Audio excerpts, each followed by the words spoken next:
The Boeing B-52 should not still exist. It was designed in the early years of the Cold War. It first flew before many of today's military pilots were born. Aircraft designed to replace it have already entered service. Some have already retired.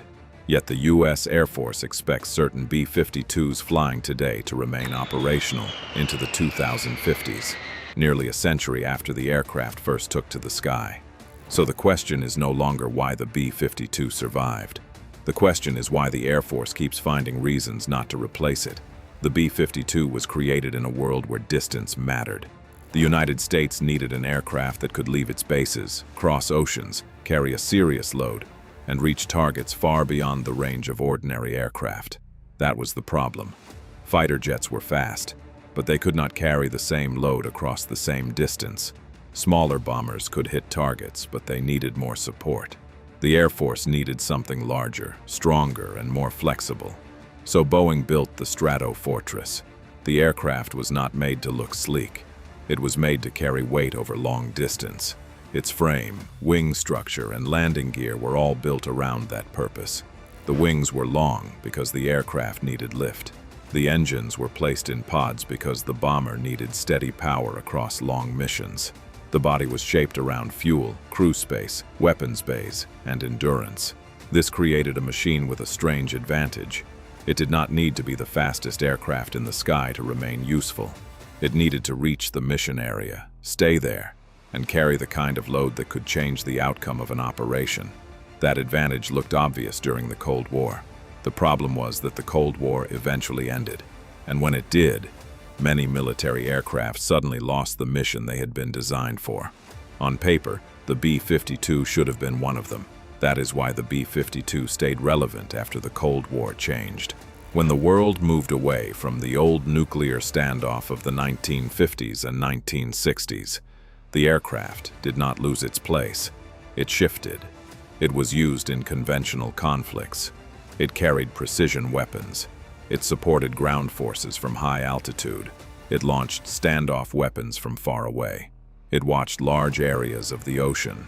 It became a platform that could be adapted again and again. This is where many aircraft fail. A plane can be advanced in one era, then become too limited in the next. Its structure may not have room for new systems. Its power supply may not support future equipment. Its weapons bay may not handle newer weapons. The B-52 survived because it had space, lift, range, and a structure that could take upgrades. That changed the way the Air Force looked at it. Instead of seeing the B-52 as an old bomber waiting for retirement, planners began to see it as a flying platform. That shift became even more important as newer bombers arrived. The B-1 entered service, the B-2 followed. Both represented newer generations of military aviation, yet neither completely replaced the B-52. Instead, the older aircraft continued serving alongside them, and with every passing decade, that became harder to explain. The Air Force no longer saw a bomber. It saw a platform, a large aircraft that could carry new tools whenever the mission changed. And that is why the B-52 story does not stay in the 1950s. It moves from Cold War planning into the modern aviation industry, and the deeper you look at the B-52, the more its age starts to feel like part of the strategy. The B-52 is often called a giant, but its real strength is not only its size, it is the way that size is used. The aircraft has a wingspan of 185 feet. Its long wings help create lift, but they also create a problem. They are flexible, and they sit low enough that the wingtips need extra support on the ground. That is why the B-52 has small outrigger wheels near the tips of its wings. Without them, the wings could droop too close to the ground during taxi. This is one of the first signs that the B-52 is not a normal aircraft. The strangest part is that the Air Force is no longer talking about retirement. It is talking about another upgrade, one large enough to give the aircraft a new designation. B-52J. More on this a little later in the video. Instead of the usual layout found on many large aircraft, the B-52 uses a bicycle-style landing gear system along the body, with those small outrigger wheels under the wings. Its main landing gear can also be angled during certain landings. This helps the aircraft handle crosswinds because the bomber may need to point its nose into the wind while the wheels are aligned with the runway. That one feature shows the scale of the machine. A normal aircraft can correct with smaller movements. The B-52 has such a large body and wing area that the landing gear itself had to become part of the solution. The engines also show why the aircraft became so recognizable. 8 engines hang under the wings in 4 pods. On older aircraft, that many engines meant maintenance work, fuel demand, and noise, but it also gave the aircraft the power needed to move a huge frame with a heavy load. Inside the aircraft, the structure is built around strength, fuel, and mission space. The wings hold large amounts of fuel. The body carries crew stations, equipment, and weapons. The aircraft was built with enough room to keep adding new systems over time. That room became one of its biggest advantages. Modern aircraft are often packed tightly with stealth shaping, sensors, wiring, weapons, fuel, and computers. That can make future upgrades harder. The B-52 came from a different design era. It is large, accessible, and easier to modify in ways that some newer aircraft are not. That does not make it easy to maintain. A machine this old needs constant work. Parts wear out, systems age, old engines become expensive to support. The cockpit, radar, wiring, and support systems all need attention if the aircraft is going to stay useful. But here is the point that keeps the B-52 alive. The Air Force does not need the B-52 to behave like a stealth bomber. It needs it to do the jobs that match its strengths. That is where the aircraft becomes more than a bomber. It becomes a carrier for whatever the Air Force wants to send across the world. And that leads to the part of the story that is changing the future of the aircraft. The B-52 is about to become the B-52J. The B-52H is old, but the aircraft that comes out of the next upgrade will be different enough to receive a new name. That new version is called the B-52J. The biggest change is the engine replacement. The old engines have served for decades, but they are costly to maintain and less efficient than modern options. The new Rolls-Royce F130 engines are expected to improve reliability and support longer missions. That change affects more than fuel use. When engines become easier to support, aircraft availability can improve. If the aircraft spends less time waiting for maintenance, it can spend more time ready for missions. If the engines are more efficient, the aircraft can go farther or stay in the air longer with the right support. If the engines are more reliable, crews and planners can trust the aircraft more during long operations. Then there is the radar. A modern radar gives the bomber better awareness of what is around it. It helps the crew work with more accurate information.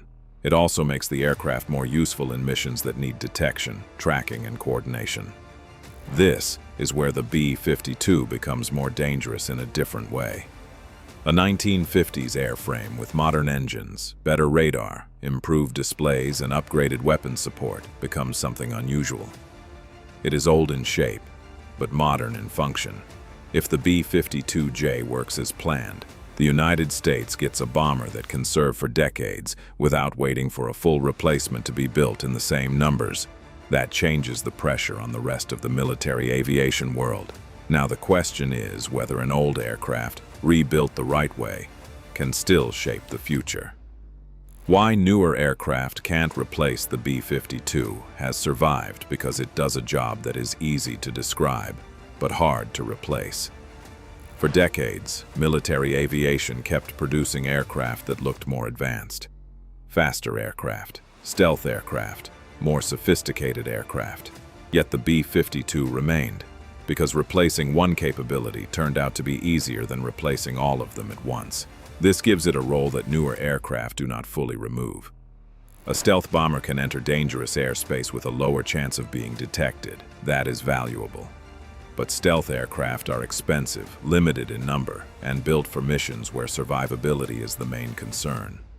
The B-52 works differently. It can stay outside the most dangerous areas and carry long-range weapons. It can support large operations.